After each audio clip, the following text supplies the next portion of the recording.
देखिए, इतिहास सिर्फ जीत और हार की कहानी नहीं होता, ये उन साजिशों और रणनीतियों की भी गाथा है जो बंद दरवाजों के पीछे रणभूमि से बहुत दूर रची जाती हैं।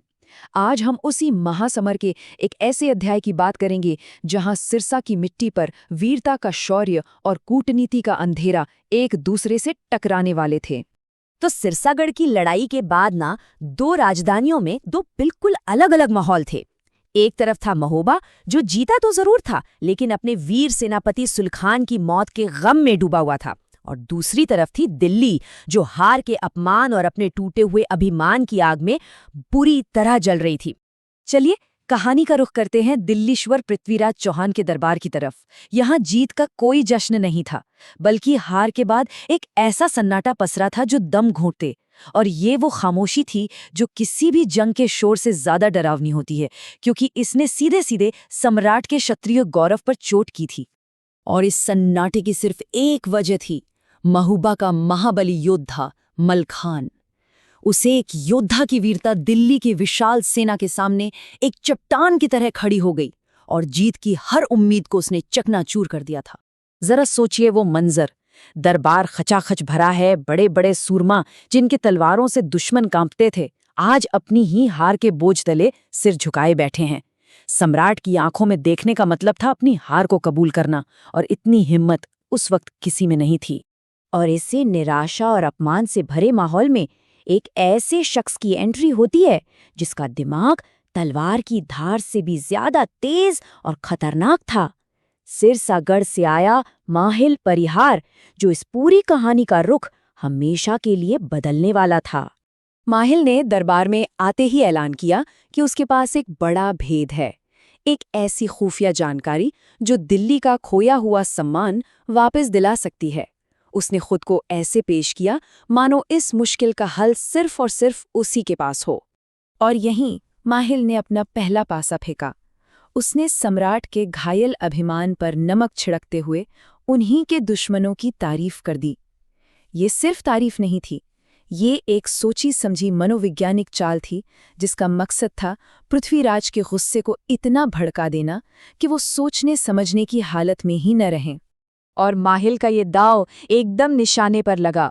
सम्राट पृथ्वीराज गुस्से से उबल पड़े। उनकी यही नाराजगी माहिल की पहली जीत थी, क्योंकि अब सम्राट का फैसला दिमाग से नहीं बल्कि जज्बातों से होने वाला था। सम्राट का गुस्सा देखते ही चतुर माहिल ने फौरन पैंतरा बदल लिया। उसने खुद को दिल्ली का सबसे बड़ा हमदर्द दिखाना शुरू कर दिया, ये जताकर कि हार का दर्द उसे सबसे ज्यादा है। उसने सम्राट के गुस्से को अपनी योजना की तरफ मोड़ने का रास्ता बना लिया। अब माहिल ने अपना तुरुप का इक्का निकाला। उसने बड़े घमंड के साथ ऐलान किया कि दिल्ली की जीत अब सिर्फ और सिर्फ उसकी सलाह पर टिकी है। मतलब साफ था, उसने खुद को इतना जरूरी बना दिया था कि सम्राट चाहकर भी उसे नजरअंदाज नहीं कर सकते थे। और बस यहीं से ये कहानी धर्म युद्ध के सीधे रास्ते से हटकर एक साजिश की अंधेरी गली में मुड़ जाती है।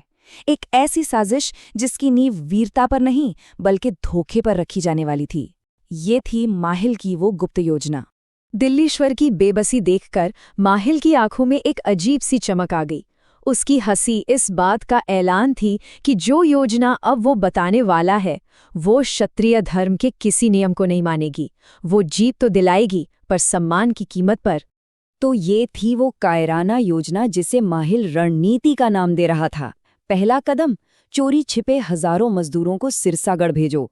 दूसरा, रणभूमि पर सैकड़ों बड़ी बड़ी और गहरी खंदकें खुदवाओ। तीसरा, उन खंदकों के अंदर ऊपर की ओर मुंह किए हुए जहरीली बर्छियां गाड़ दो। और आखिरी कदम, इन मौत के कुओं को घास फूस और मिट्टी से ऐसे ढक दो कि ये किसी को दिखाई ही ना दे।